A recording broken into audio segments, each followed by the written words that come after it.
All right, never mind. I was gonna do 3, 2, 1, but I guess we're starting.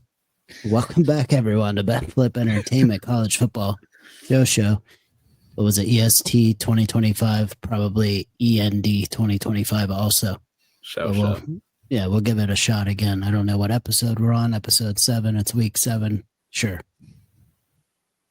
Any big news this week? Oh, by the way, I'm Hank. There's Adam. And there's Cooper. No one can see where I'm looking, but all right. Hey, we're looking labeled. We're fucking labeled. It's all good. There we go. All right. Biggest news of the week is Trent Bray getting fired from Morgan State. Just 5-14. That's tragic. And, yeah. All right. Just kidding. James Franklin got fired. $50 million buyout. Cooper, thoughts? Actually, you know what? Go Adam. Dude. Adam spoke first. I did spoke. I just had to look it up, which maybe this is common knowledge to Penn State people, but every time I see it, I still can't believe it's real. 1-10 versus Ohio State, 3-7 versus Michigan, 2-21 versus the AP top 6, 4-21 versus the AP top 10. That's crazy.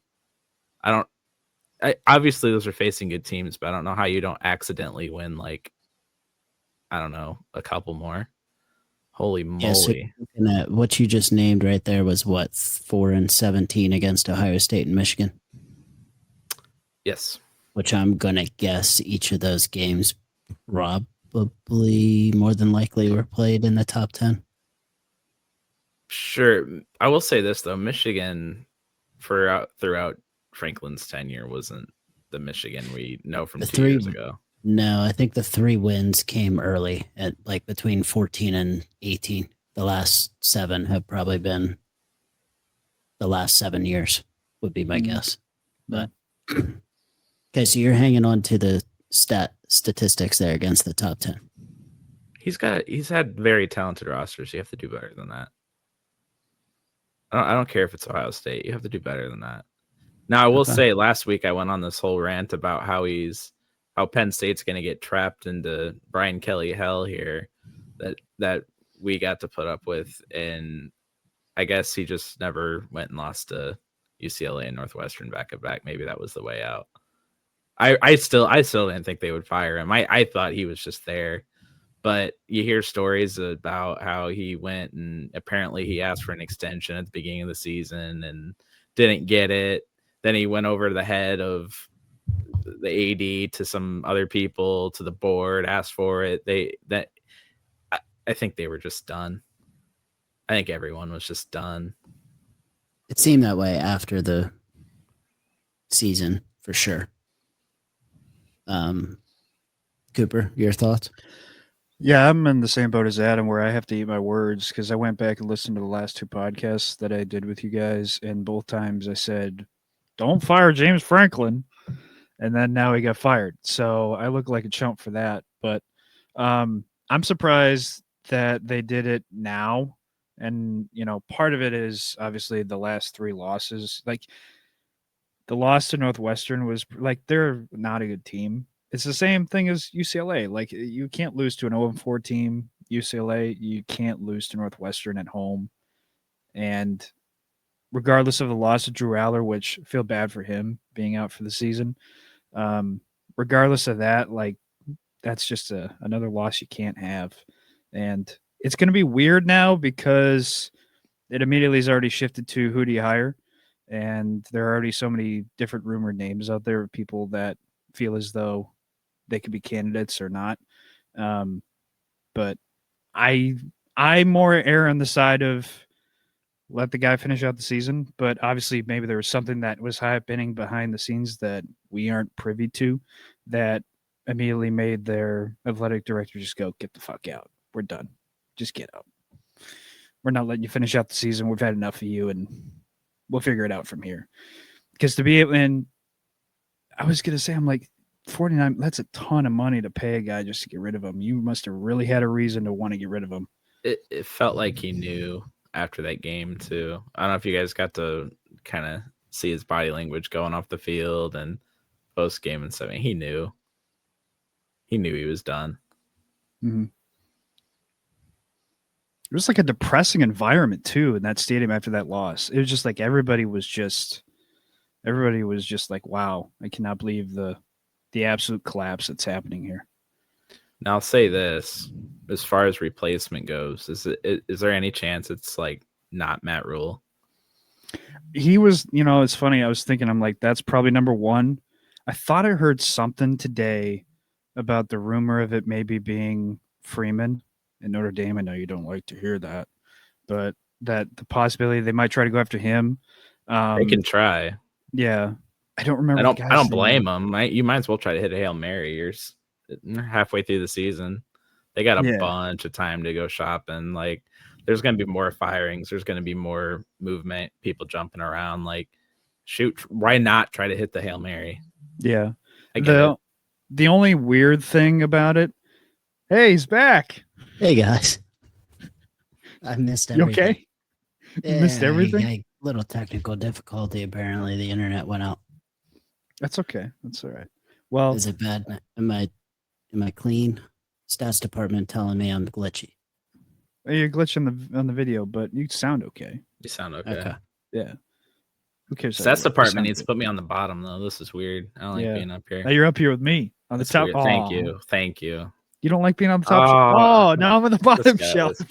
This guy's a joke. This guy's a screwing professional around. Podcaster behind the scenes. Unbelievable. Go watch Dodgers replays, dude. Damn. My video looks fine. Oh. Oh no. Oh, now the show is completely falling apart. Quit screwing around there. Now my internet took back over. How's my video now? You're good. You're good. All right. Okay.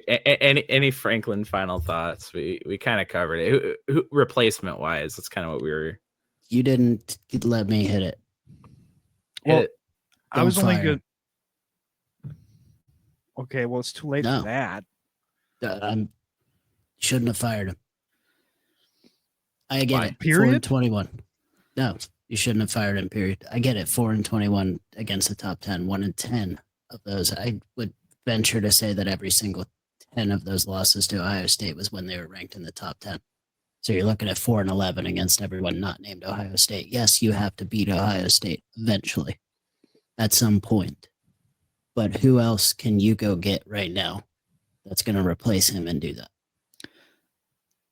It's the thing of like my point, before that technical difficulty stuff, my point was going to be the ones out there that I would want to get.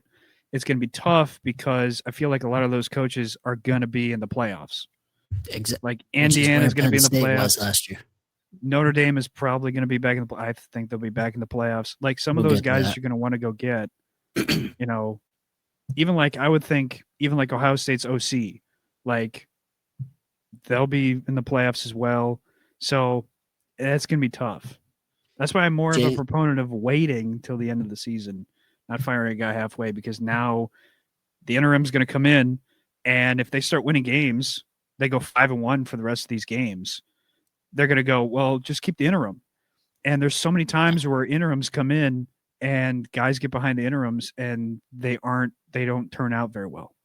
You don't pay a $50 million buyout to put an interim head coach in and keep that guy. There was no one on that roster or on that coaching staff that was a coach in waiting, quite like Tom Bradley was for Paterno when Paterno left. James Franklin, and even go to Penn State, the last 3 years, the only teams he's lost to in regular season were Ohio State and Michigan. That's it. The last 3 national titles were Ohio State, Michigan, and Ohio State. If I'm remembering correctly, Ohio State, they won 2 in the last 3, right? Yes. Stats department. Helps out. I'm dying. Sure. Yeah, sure. All right. Either way. Do you not think it's just mutual at that point? Like to do it in the middle of the season? Like I think it's mutual. It felt like he knew. I do feel like there was some mutualness to that, but there shouldn't have been anything that was saying James Franklin was on the hot seat. You're going to see teams now. You're going to have down years. Even the good teams will have down years. Your Georgias, your Alabamas, it's not going to be uncommon to see them have a year with 3 or 4 losses. I don't know where this Penn State season was going, but obviously it wasn't going to go very well with Aller out. I don't think Aller's very good to begin with, but you no longer have teams built with depth like they used to be able to be. You lose a key piece and your entire season unravels very quickly. Yeah. Unfortunately, there's only one team that can be left standing at the end of the line each year. And just because you're the 4th, 5th, 7th team there doesn't mean that you should fire that coach, in my opinion. But I don't see a coach out there that's going to leave a job that's going to go beat an Ohio State or an Alabama or Georgia right now. I think, Adam, you said it earlier. You got me there. I might think have missed it, yeah. Matt Rule is the one that I Matt Rule think, is the one. because Nebraska, I don't think they'll be in the playoffs. I think Matt Rule is their pick, and he'll be available for them to get him. And honestly, yeah, that point about, it's more about like your expectations. So like Penn State's expectations as a program have raised because of the amount of years of them winning games. So it's like at some point you almost get to where it's like, okay, you have to get over that hump at some point. Like you have to win that big game at some point. You can't always come up short every time. And for us to sit there and go, yeah, we'll keep trying. It's at some point you got to do something different. It's fair, but it is college football. And then this is, yes, but yeah, I got that. I do agree with you on Matt Rule there as well. Cooper Rule did play from Penn State from 94 to 97, I believe. So he didn't really shoot that down right away in that press conference that he got asked about it either. Mm-hmm. But back to your point with Franklin, yes, you do have to win. Eventually, you got to knock off one of these. But this is one of those kind of chip away at the rock. And there's going to be one year where you break through. It's unrealistic in college football to stay on top of the mountain the way that Nick Saban did. Everyone seems to be trying to build what Nick Saban had, and it's not going to be able to be replicated. What you get out of your good coaches now is what James Franklin was doing. But yes, you do want to beat Ohio State, but let's be realistic. Ohio State is a top 5 team every single year. Are you going to split those with them? No. Michigan didn't fire Jim Harbaugh. He got his ass beat by Ohio State for a decade. He beat him once and he got a national title out of it. Granted, there's some other allegations in there with that. Neither here nor there, but I don't see a $50 million buyout netting you a better coach than James Franklin is right now with what's on the market. I will say, and honestly, if they were better coaches, they wouldn't be fired anyway. Fair. I will say, knowing when Matt Rule played football, but not the national championship from 3 years ago, is pretty impressive. Who won 3 years ago? Did I miss that one? It was the Georgia Pete. Was it Georgia? Yeah. That makes sense. That was the TCU game. We're getting old, man. Was that the TCU one? Yeah. Okay. So that was the one that they beat Ohio State on New Year's Eve with that game-winning kick. So Ohio State's one kick away from being a national title because very clearly TCU was not ready to play anyone. Mm. No, I don't know. Yeah. Not Georgia. A fun thought here also, past whether we do or do not think that Franklin should have been fired. Don't be surprised to see him in Blacksburg next year. No, it's gonna be Shane Beamer. I've seen some wild stuff, man. I don't disagree on the Beamer take, but I guess it's up to. I think that job is Beamer's to turn down.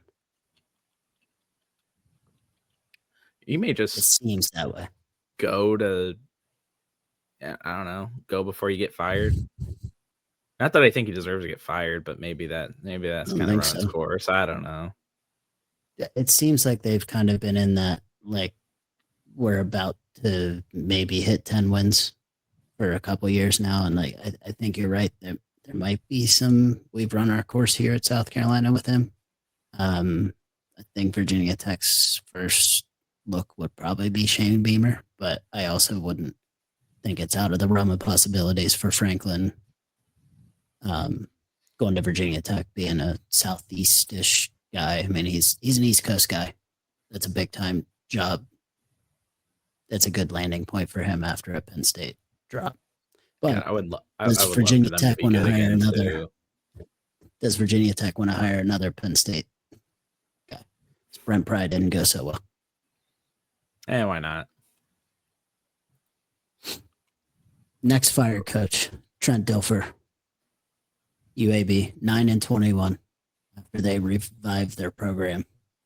I think they were out for a year or two, and then they brought it back. Trent Dilfer at the helm, 9-21. Often seen as basically trashing the program. I mean, saying it's not Alabama. He, on a podcast with the AD, openly talked about how, I think it was a volleyball thing. He was saying that if you wanted to play big time volleyball, you'd go to Louisville, not UAB.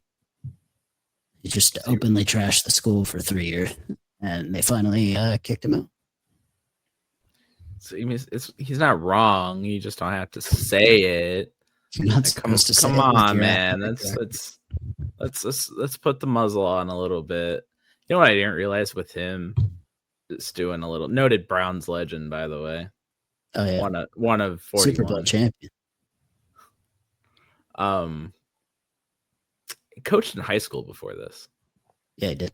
There was no steps. There was no, and granted, I'll give you the benefit of the doubt that, hey, Dilfer is a ball knower, but I didn't realize he just came straight out of high school and was like, all right, here's this college job with a program that was just dead.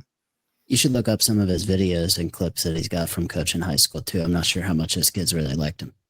Yeah, I've seen some of those. There's some pretty good ones out there. Mm-hmm. But that is pretty wild. I'm not a fan of Dilfer. Did Trent Dilfer go to UAB? I'm pretty sure he did. I don't know why I think that.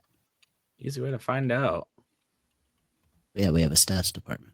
This is where's something your I stats should have known. Okay, Fresno State, not even close. All right. Okay. That's why we have a stats department. I probably should have known that before I got on here. So, again, we're three idiots that probably don't know as much as we need to be doing this, but here we are. And there's a lot of people that do a lot of things that shouldn't be doing that know nothing. Fair enough. But, yeah. Trent Dilfer, noted Super Bowl quarterback, Browns legend, out. Back to high school. I was going to say, yeah. He can go back to coaching high school football now. Torture some more kids. I'll let him back in. Yeah. We'll see how that works. Somebody will, dude. You already know it. Somebody will. Some school in the South. Yeah. Mm-hmm. All right, we'll go back to the Big Ten because obviously we got some recaps here. Ohio State got their big win, I guess, in Champaign. Kind of dominated that game. Indiana, big win at Oregon. Michigan loses to USC. Where do you guys sit with the Big Ten here? Start with you, Coop. Overall, I'm pulling back up the.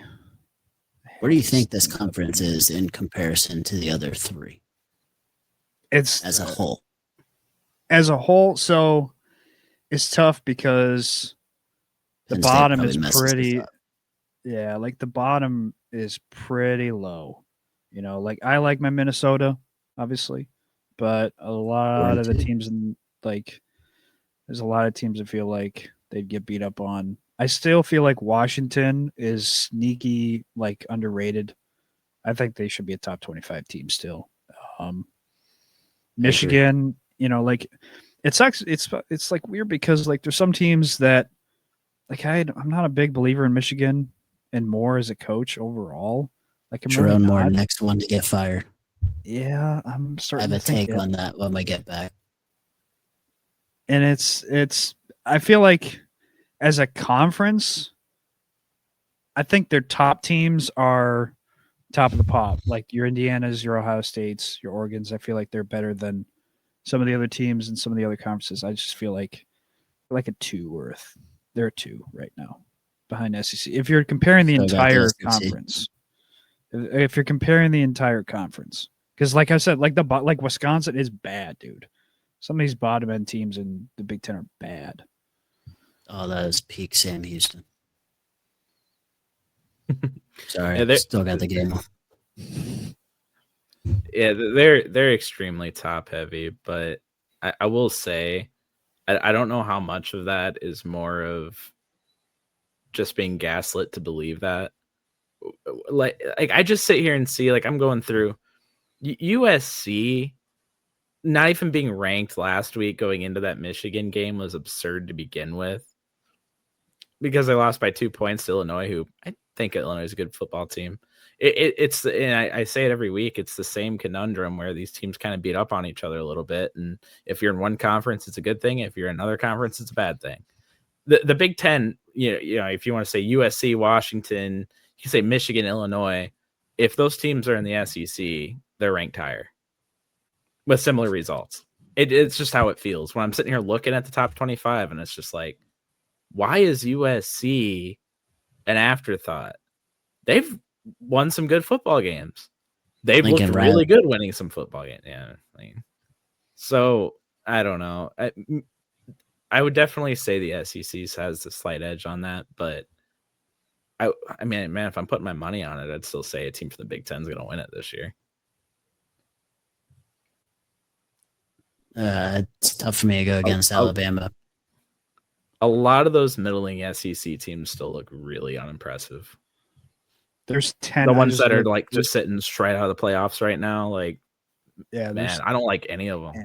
10 ranked SEC teams right now, which is just crazy. Out of 16. So 6 teams aren't ranked. And is Texas one? Did Texas get back in? Texas is back in at 20. Yeah. Why? Give me the AP voters. Just, I know that school. Click. It's so brainless. I don't know. All right. So, you don't think the Texas win over Oklahoma, though, was impressive? It's a good win. Yeah. 2 horrible enough to get you losses. some points. Hey, they're struggling here with a young quarterback who's learning. It's still a good team. What do you mean? He's the Heisman favorite. Yeah. I will have to agree with you, Adam. Unless Alabama stumbles somewhere, I think it's going to be Alabama and a Big Ten school. I'm still not as high on Ohio State as I am some others, and you finally got a common opponent to compare them against with Indiana. Right? I don't think Illinois obviously didn't bring their A game against Indiana, but I didn't think Illinois was completely outmatched against Ohio State. Also, looking back at Oregon here, Indiana went in there and they put a good hand to Oregon there. But Oregon's big claim to fame going into that game was a win at Penn State. That hasn't aged well. Yeah. No. They really do not have any good win. They may not even have an okay win. like they've looked good in some games, but just you're like, wow, they beat this team. I don't have one of those anymore. Mm-hmm. You're talking about Dante Moore being a Heisman favorite, but they haven't beat anyone that's very good. Yeah. They look like they look like the number 1 team a couple weeks ago. Yeah, like we were just talking about beating Penn State, but it sucks because it's like the team has still looked good besides this last weekend, where like the score does not indicate how the game really felt. Like it felt like Indiana was they were just in control. Them up. Yeah, they were just beating them up the whole game. Dante Moore was just getting beat up himself, and that's the thing that makes me second guess. And we'll obviously get into our top 12 later. But that's like I've had Oregon number 1 last couple weeks, and that lost Indiana, especially with the added, Penn State not looking so great. Now their other top win doesn't look so great. They kind of makes me second guess a bit. Absolutely hilarious, by the way. I'm going back and looking at their wins. Montana State. Okay. They have beaten Oklahoma State, Oregon State, and Penn State. What do those 3 teams have in common? Fired head coaches. That is hilarious. So their best win right now might actually be at Northwestern. Or Montana State. What's Montana State been doing this year? Oh, buddy, you don't know about Montana State? Hey, they're usually in that FCS national title talk. Man, their left tackle is a bruiser. All right. Great receivers.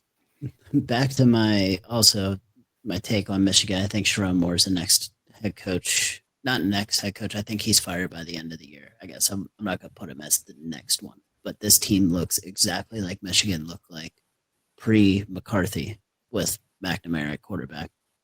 They're going to beat the teams they should by a touchdown or 2 by just overpowering them. And they're going to lose to the teams that are better than them by a touchdown or 2 because their defense is good enough to keep them in it. Not flashy, not that good, not that bad. I think Sharon Moore was only kept around just to keep some of the recruits from the Harbaugh fallout. I don't know that was their number 1 choice in a coach. I think that was a reactionary move. And I don't know that it sticks very much longer. Michigan hasn't really been known to get rid of their coach very quickly, but I think college football is changing, and I think they're going to have to change with it. I don't think it's a specific hire. I don't think it's a firing this year. I think this one lasts till next year. I think at least sometime middle next year or end of next year, because I still see some more wins for them throughout the rest of the season. I think Washington beats up on them pretty good.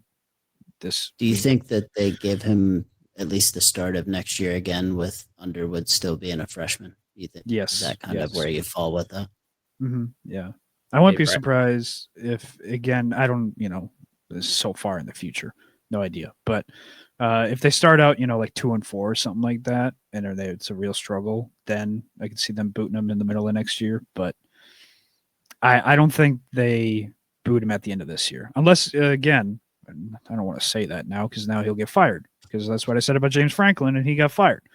Well, when do they play Oregon? Oh, no. If they play Oregon, no. then we know they exactly do not. when he's getting fired. They do not. It might be next year. Yeah. Cooper might be right. Yeah. I was gonna say, unless it's a complete collapse where they lose to Northwestern, Purdue, some of those games they probably should win, then I don't, if they lose those games, I think they might get rid of him at the end of the year. But no, I think they keep him around for a bit longer. I just don't think that was a hire that Michigan wanted to actually do. I feel like the players were vocal about keeping him around. I think Harbaugh even endorsed him after he left, but I think that was just to keep players on the team for the time being.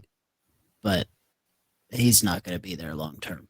See, that's my worry though with the Penn State thing, and that's why I point that out. Is like if they go on a bit, if God, you don't know, Penn State could win 5 games here in the rest of the season. They like these the kids interim. are gone. You never know. That's all I'm saying. Did it ever come out? I actually didn't go back to look at this. Did it ever come out what the exact injury was to Drew Auer? It just says lower leg. I haven't seen anything as far as like specific. Yes, the injury didn't look that abnormal. It wasn't like a foot sticking behind your head type thing where it was like very clearly, okay, you're out for the year. What this felt like to me was a high ankle sprain or something a little bit more severe. That's probably a month or a month and a half. And they basically just said, hey, just go get ready for the draft. We're going to fire Franklin. Yeah, it's I don't want to ruin my draft stockitis. Yeah. That's what that felt like to me. It's not that I think he's actually, I could be wrong. I mean, I don't want to injury shame anyone, but yeah, you don't want to do that. That's what it felt like to me. I could see that, yeah, especially with the timing of it all. But They're 3-3. There we What's go. he got to do? yeah, there we go. What's he Status got left? permanent left ankle fracture or dislocation. Yeah, I don't know. they know who he is. He'll go to the combine, and all the NFL guys will see a tall white He's dude. 6'5", and 230. They'll draft perfect. him in the top 10. And Oh no, Yeah. I don't think top 10. No, this last couple games. no, top everyone's- 10 rounds, Cooper. Oh, okay. Yeah, I was gonna come say on. top 10 overall. I was like, what? I was like, no, bro, third round at best. No, but I mean, if this goes like it's gone before, these teams are going to get desperate for a quarterback because this quarterback class is not what we thought it was going to be. Mm. Honestly, I'm not surprised if he's in the first round just because. He's Yeah. going to He- grade well at the combine.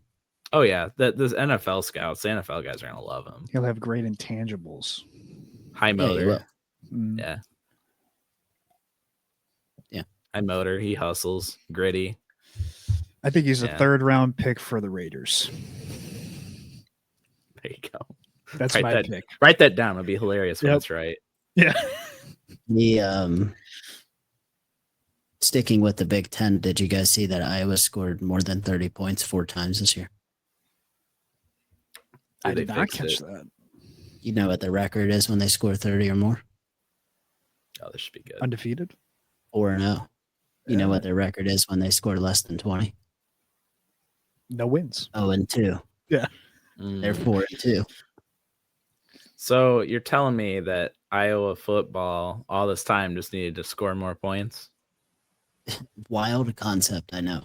But yes. You That's mean exactly you what mean using the forward pass might What's that? help you score more points?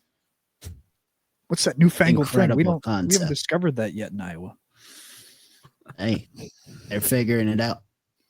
That's bugged me for years, man. I never understood. I Like kinda I like the respect it. I respect it. I just never understood. I like Hey, it. they're- Cooper, Minnesota 4-2. How do you feel? Happy about the You're- comeback win against Purdue. Had me concerned.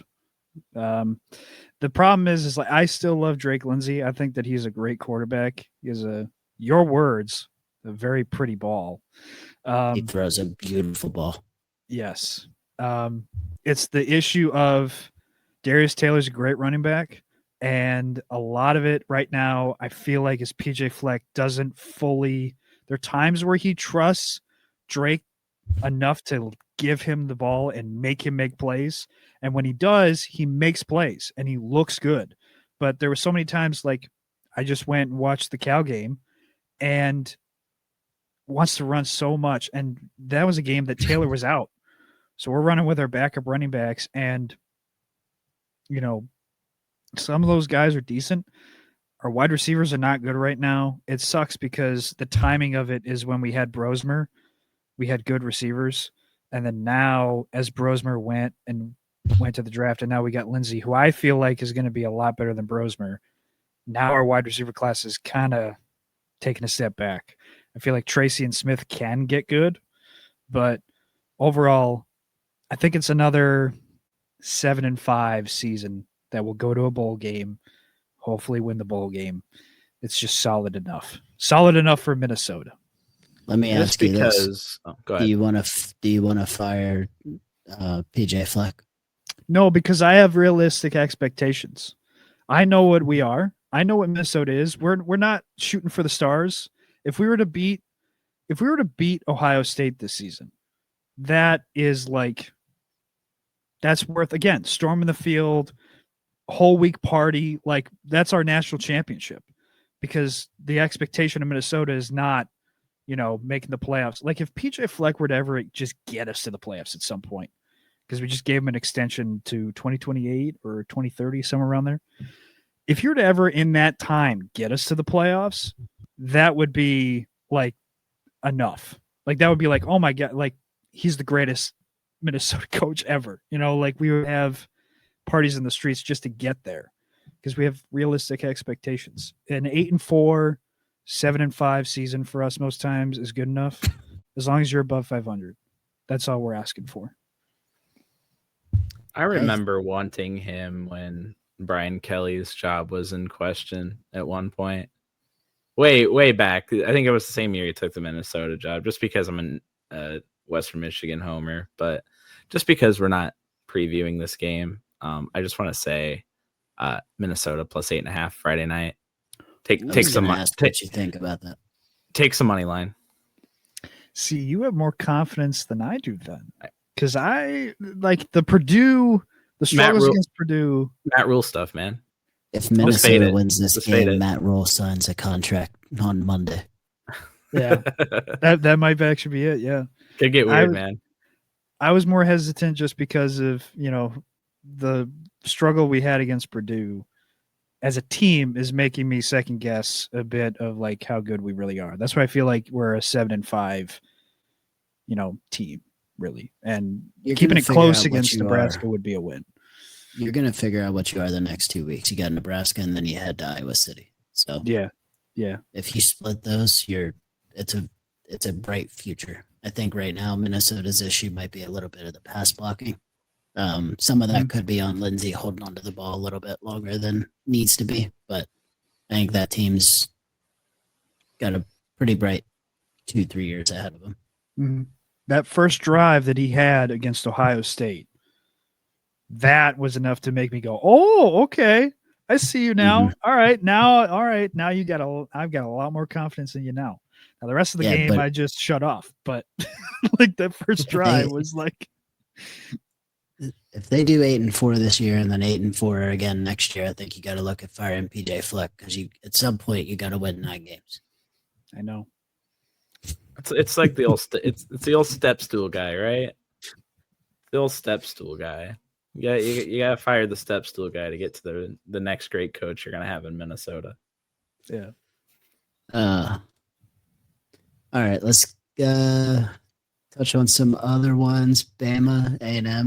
That was sarcasm, by the way. Do not fire Fleck. That's crazy. Yeah, no, don't. No, PJ Fleck's perfect for Minnesota. That should be there. He should be there for 25 years. Row the damn boat. We'll row the boat till we die. Keep rowing. Mm-hmm. But yes. Go ahead, Adam. Bama A&M. They continue to roll. A&M did not get upset by Florida. Bama beats Missouri. I think Missouri's a good team. They could have lost that game. They didn't cover the line I took. They covered my line. You mean Missouri covered? Missouri, yeah. Okay, yeah. Good teams win, great teams cover. You're right. So maybe they are just a great team. But yeah, my $20 says so.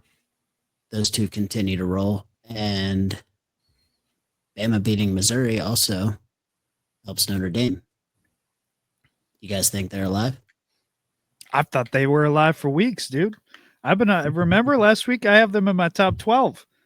I still think Notre Dame. Yes, I got Notre Cooper's Dame. Been waiting on this one. He was proud of this one. Mm-hmm. We left him dead, I think, 3 weeks ago, Adam, and they're right back.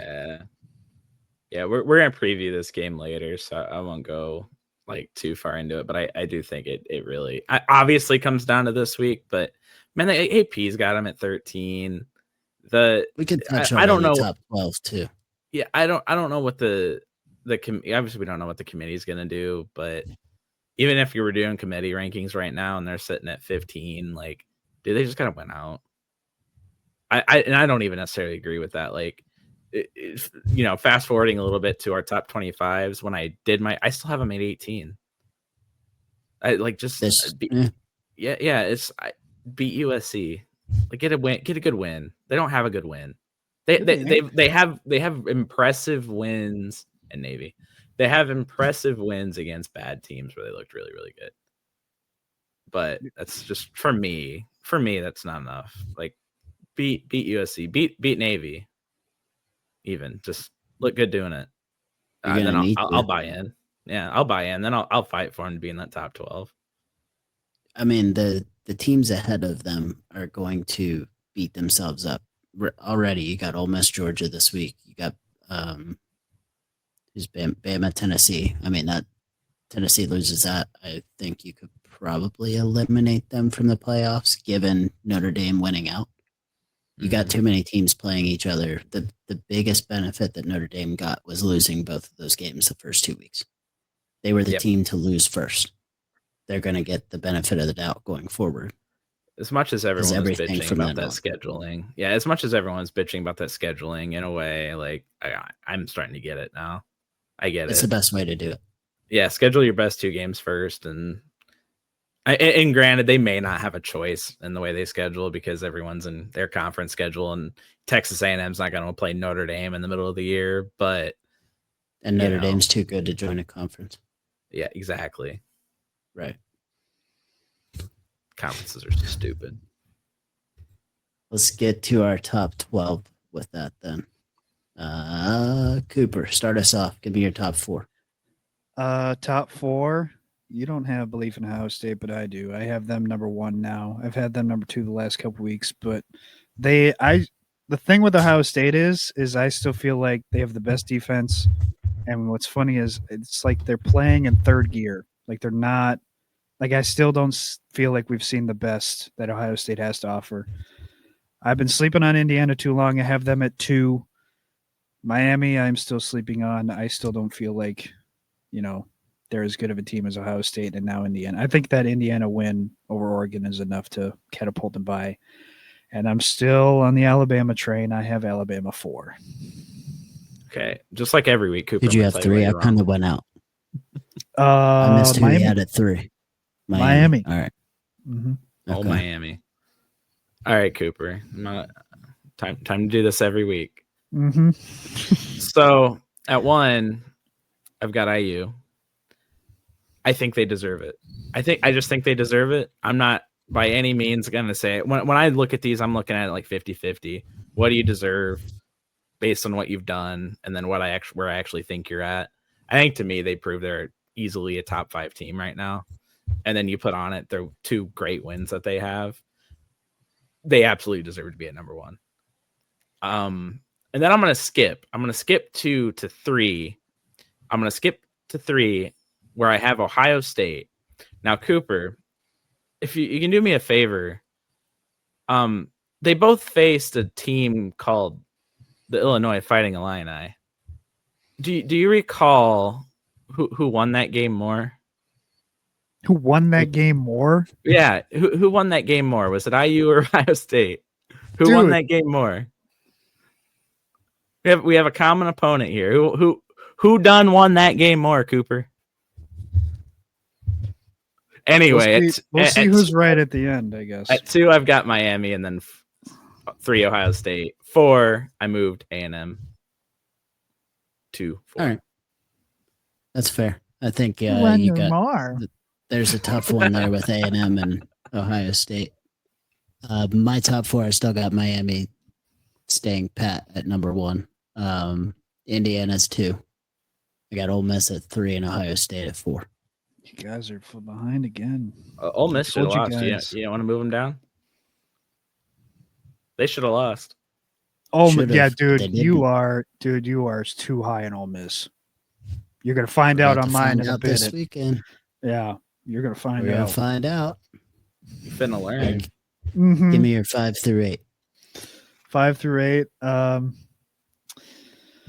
5. I got Georgia.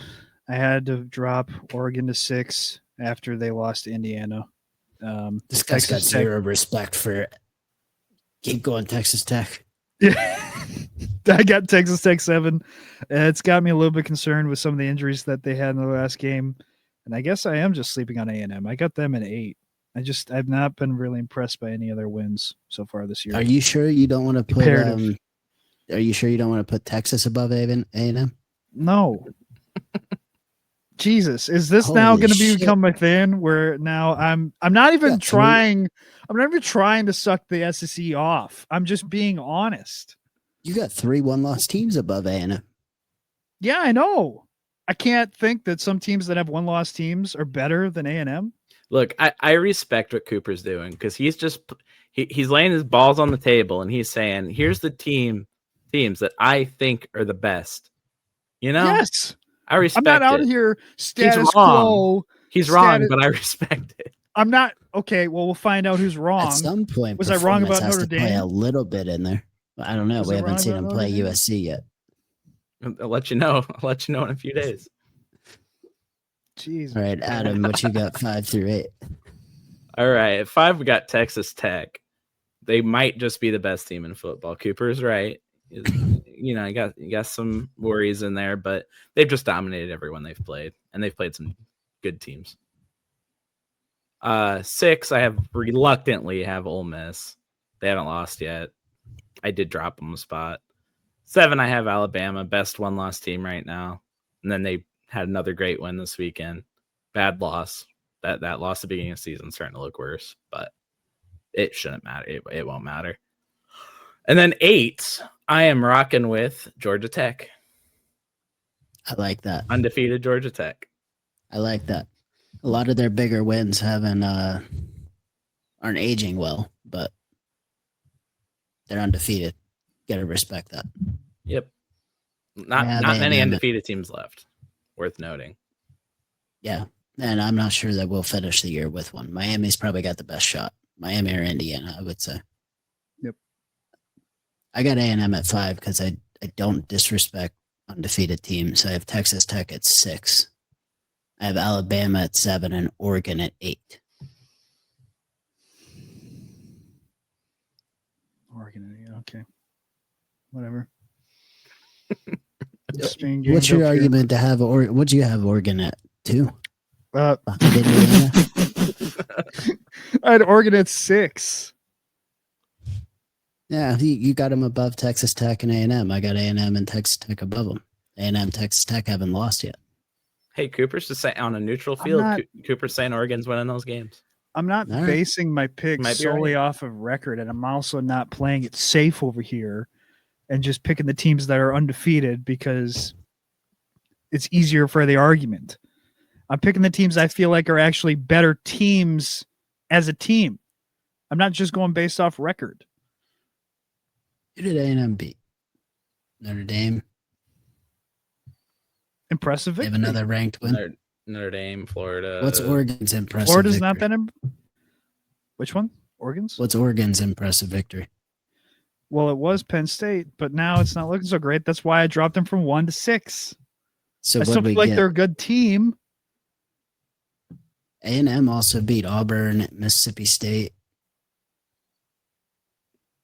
They handled Auburn, by the way, so just putting that out there when Georgia should have lost to Auburn. I was getting there with mine.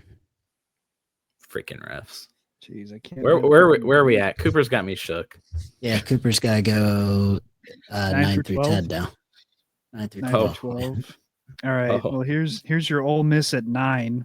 I have no belief in them right now. Fair. The fact that you can't struggle that much. Barely beating Washington State. Get out. That might as well have been a loss. Yeah, get out of here with that. Ole Miss at 9. I got LSU 10. I have Notre Dame moving up to 11, mostly just because of the Oklahoma loss. And the 12th spot, I struggled so much. I have like 4 different teams I could have put at 12, but I put Tennessee at 12. You didn't want Georgia Tech was right there. Shut up. Maryland. Basically, any 2-loss team in a Power 5 conference could have gone in 12th spot. Or independent. Or Power 4 conference. Yeah, independent. Who do you got as your G5? G5 12. Oh, G5. It's a toss-up right now between USF and Memphis. I mean, I'm still not really seeing any other team. Like, I try to look around again. I mean, I'm not really seeing anything else besides those two. As far as legitimate contenders that I would take seriously, it's just them. The great thing is they're going to play. That's what matters. And I think the winner, I mean, they got to still win the conference, but the winner of that, there it is. Anchors away, baby. It's also beautiful. That is pretty cool, yeah. What's your 9 through 12, Adam? I wonder who's Hank's 12 is. 9, we got Oregon. Reluctantly, 9 we have Oregon. 10 reluctantly, I have Georgia. Cooper, they suck, dude. All right. Okay. Yep. They suck. You keep saying that. Okay. You know what? I'm taking Georgia. Georgia's actually been demoted to the Mountain West. They don't look good, man. They should have lost that game. 11, I got BYU. Undefeated BYU. Good team BYU. Bear Bachmeier is the man BYU. Soak it in, Cooper. At 12, I got Tennessee. Hey, okay, we agree. We can agree on something. Yeah, 12, I got Tennessee. My G5 is going to be USF. But as we said before, winner of that conference. Blanket statement at this point. Yeah. It is. I mean, it's a very clear winner the AAC goes. Or did they stop calling it the AAC? Since it's just the American, is it AAC or is it just the AC now?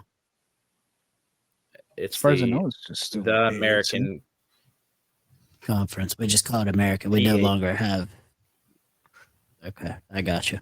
Just call it America. All right. American Conference. Worth noting on this as well. Just filling out a full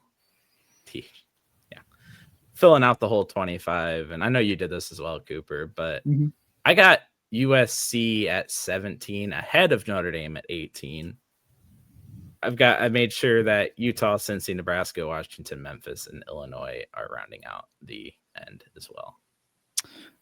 Comparing some things I had, because like I said, I had those 4 teams for that 12 spot, and it's so tight there. I got Georgia Tech 13. I put Oklahoma 14, Missouri 15. USC, I put 16, so we were somewhat close. I got Washington in my top 20 at 19. Some other ones, Memphis 21, USF 22. And I also put Nebraska 24 and Cincinnati 25. Don't hate it. Anchors away. Yep. My 9 through 12 is Georgia Tech, BYU, Georgia, and Notre Dame. 12. Guys are finally catching up.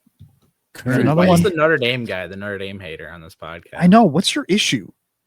He's playing it right. He can't talk good about Notre Dame because that's bad juju. I'll tell you. All right, we're gonna It's the preview same that game. reason I'll tell you why. Talking about this right now.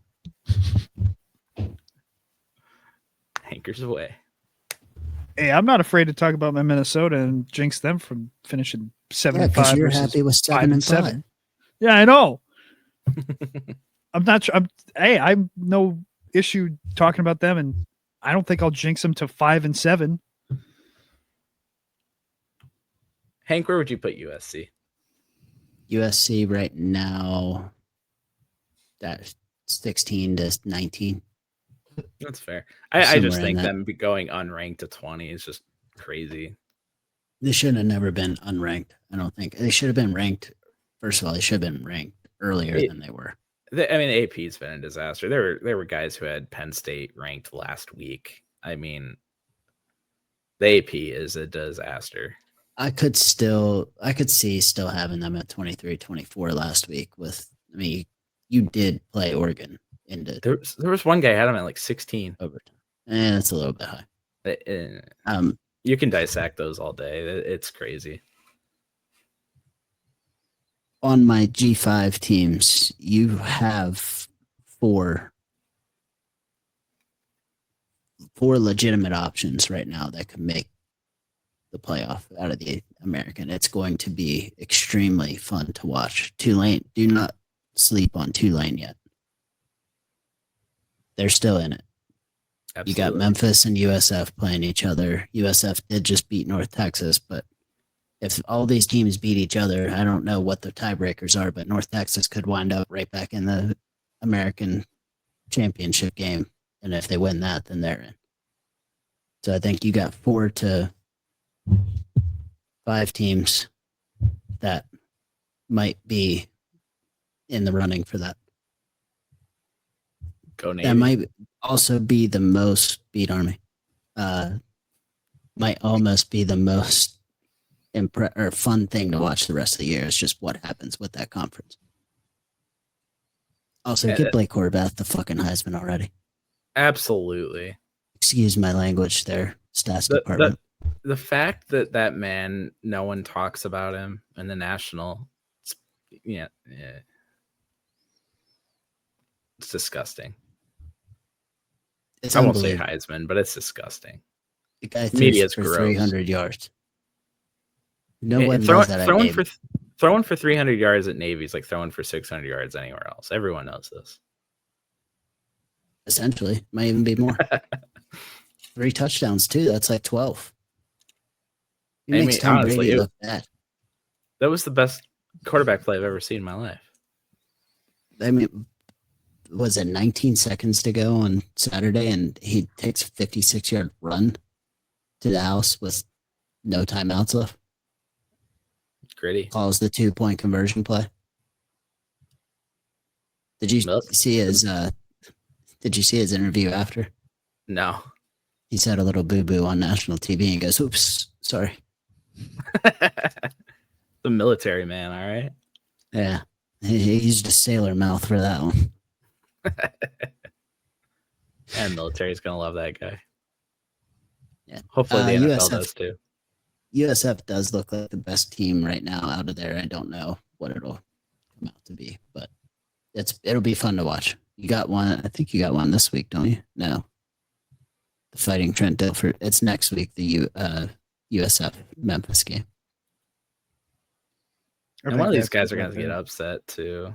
That's a noon o'clock game next week. That thing needs to be in prime time.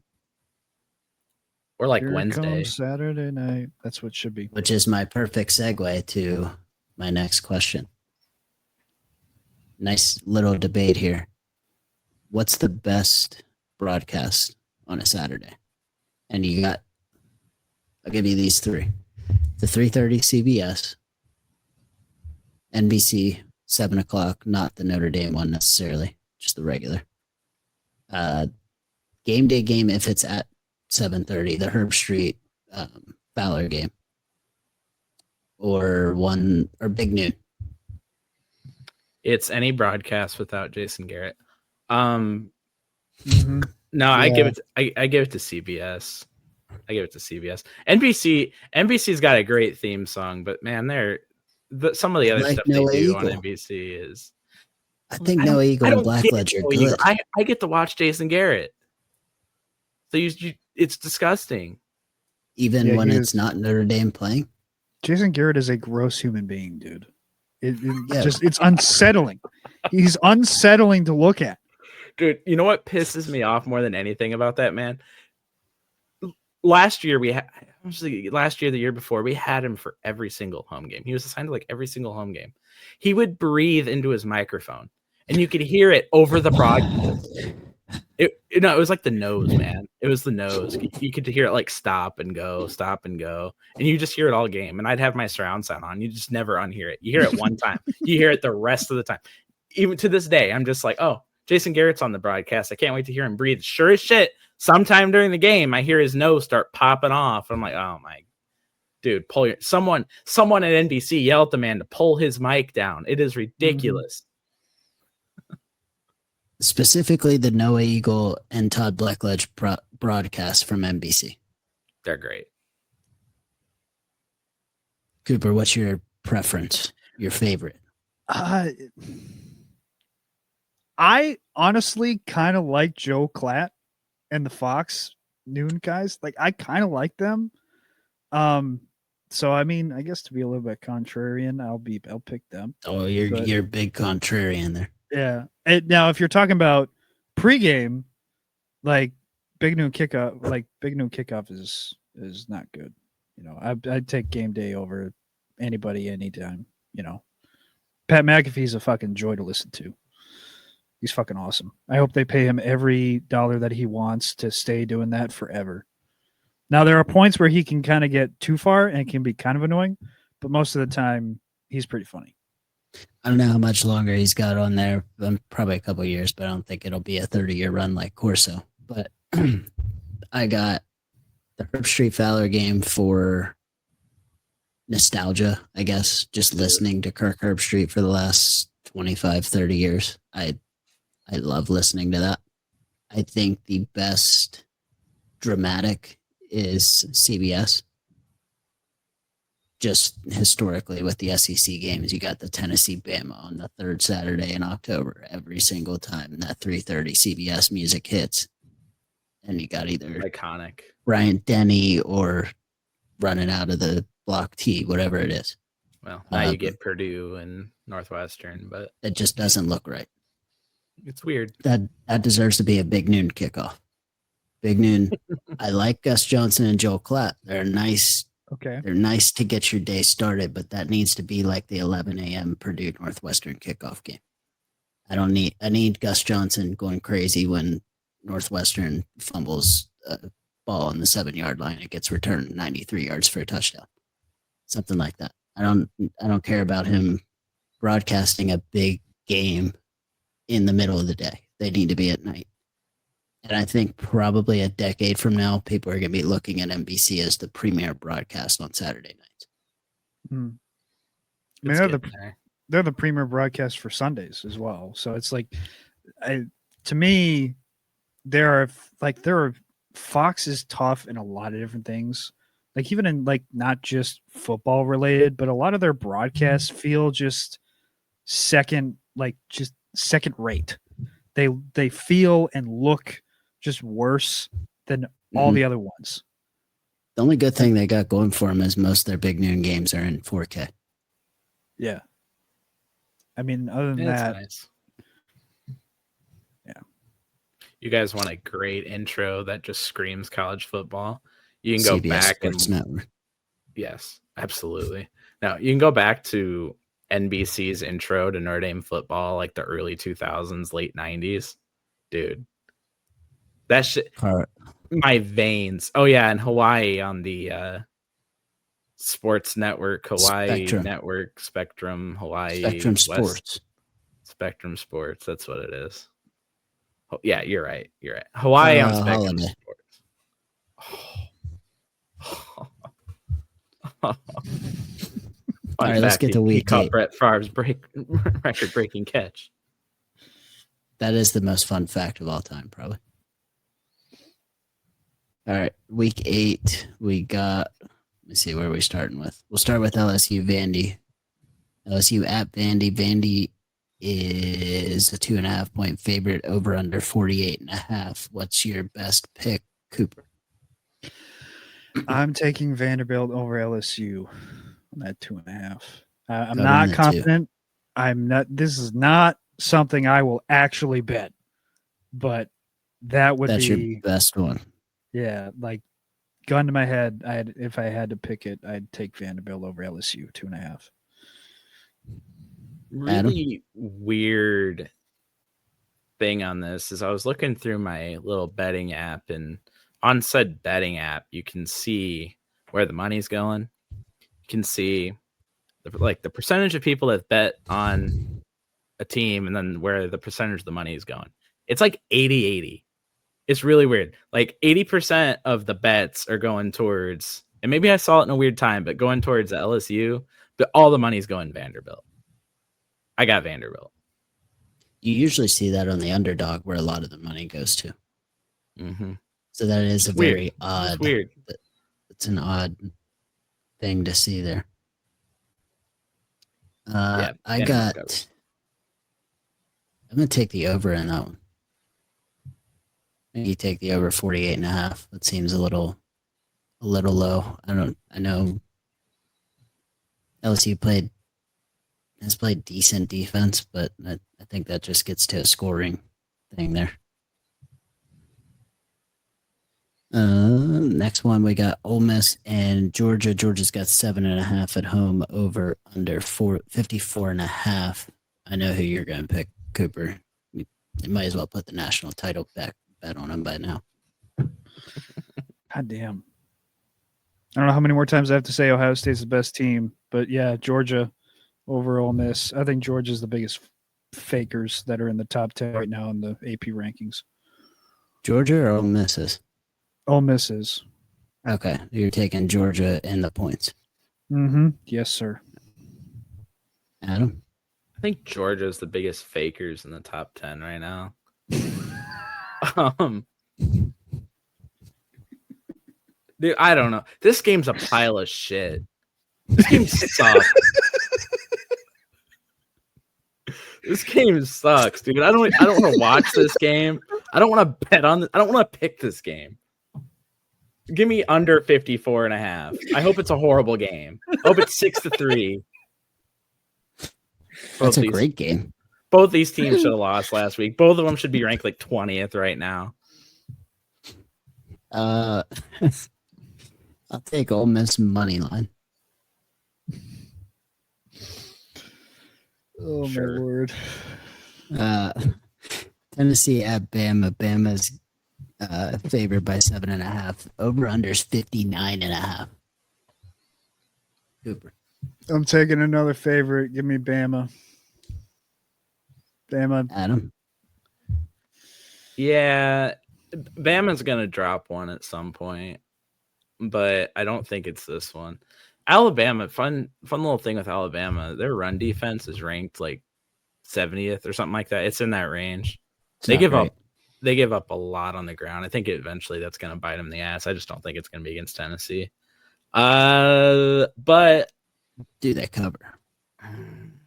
nah, Alabama by 10. So they do cover. Yeah. All right. I'm with you. Everyone on Bama. Hey. All right. all Good agree. win, Tennessee. We can all agree on something. Good win, Tennessee. Yeah. I do want to go back and look at last week's. Cooper is the only one, I believe, that picked. Yes, Cooper's the only one that picked Indiana. Mm. When are you guys going to catch up? You keep Let me- sitting here saying I'm wrong about all this stuff. Then he doesn't rank him at 1. At 2. Yeah. It's not close enough for you? Jesus. Hey, what was the final score of the Illinois Ohio State? Oh, my God. Move on. Move on. All right, last game's USC Notre Dame. Notre Dame's 9.5 point favorites at home. Over under 61.5 seems wild. This is the one. This is the other one I would not want to bet at all. Give me the over on the points, and then also I think USC. I have Notre Dame winning, but USC covers. What are you more confident in, the over or USC covering? The over. Okay. USC has no defense. Adam, this is your team. You But you can have to have decide the whether you want to pick or not. I'll pick. If you want to play it like Herb Street, you can say, I'm calling the game. I can't pick. I'm calling no. So here's my problem with this game. Everyone, and this is why I'm low on Notre Dame right now too. I shouldn't say low, but I'm hesitant. Everyone is believing that all of a sudden that Notre Dame fixed their defense since the Because they A&M played three bad teams. because they played 3 bad teams. I will say Arkansas does have a good offense, and it wasn't nothing to shut down that offense. But dude, USC might have the best quarterback wide receiver combo in college football right now. If it's not the best, it's up there. Lemon Lane and Mallet, dude, they're great. I don't know if they're gonna come out with if they're gonna come out with the zone that they were running against A&M and they were running against Miami, where they just kept getting beat over and over and over. I don't trust it. Notre Dame's gonna have to score 55 points to win this game if they do it that way. So that's why I'm hesitant. If I'm betting this game, I would bet USC. I would bet the over. I might even take USC money line just because at 9.5, that's some good value, I think, because USC is winning this game is absolutely in play. Yeah, I just don't trust it. I have no reason to sit here and say like, yeah, Notre Dame fixed that defense. The pass defense is completely fixed. That's where I'm at. Most confident in USC covering then? Yeah, All right, I'm taking the especially under. 9.5. There's way too many points for that game. I know the USC scores and everyone scores against them, but Notre Dame's strength is running the ball. It shortens the game. And I also do not like the Blake Horvath slander that quickly. The best quarterback wide receiver combo. Have you seen Blake Horvath and Eli Heidenreich? I was wondering what that look was about. Unbelievable. That you know what, that's fair. That's disrespect on my end, and it was not warranted. It's not even disrespectful just to them. It's disrespectful to America. No, I'm very American. I'm very American. He does hate defense stats department. All right. Just in that game. Yeah. Well, I mean, both teams hate defense. It's going to be a 44-41 Notre Dame win. That's what I think. CJ Carr. It's going to be fun to watch CJ Carr and Mayava just go off. And just did we get Jason Garrett then? Is this a Notre Dame broadcast or is it NBC? Yeah, it's Jason. It is the night game though. It is a night game. That's so what I'm saying. It might be a good No crew. Eagle. Yeah. I think we do. If it is, sweet. Lord, I hope so. We'll find out then. So that'll be week 8 for you. If you didn't, stats department, did Sam Houston State already lose their sloppy game? I think they did. There was some fun stuff going on there. If he didn't get a chance, you'll probably check him out next Wednesday. I'm sure they play again. 0-7, baby. We're going for the record. 2023. Beautiful. I guess the stats department wants us to ask who the most overrated coach is. I think that's what the stats department's going after because my question and debate earlier was just on the broadcast. Does anyone have an overrated coach? Overrated. Lane Kiffin? Dan Lanning? Ooh.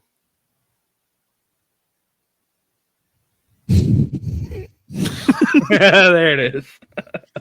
You can't see it on the video, but The stats department didn't like that answer. yeah, he did not. Yeah. Stats department says Brian Kelly.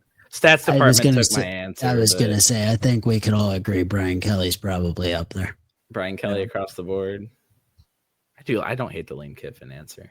Or if he could recruit his son.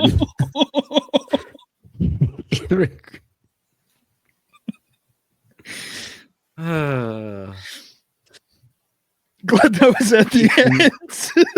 He can recruit his son.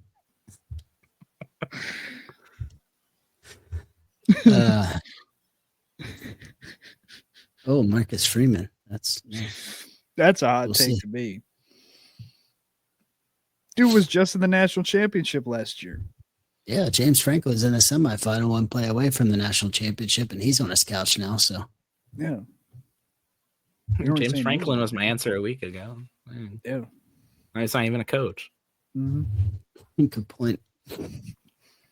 All right, that'll wrap up this week's episode. Have fun watching. We're up to week 8 already, right? We're into the Halfway. second We're half. flying. You know? Into the second half. This is crazy. Mm-hmm. All right. Everyone have a good evening and have fun listening to this if you are still listening at this point. I'm sorry if you are. Row the damn boat. Yeah.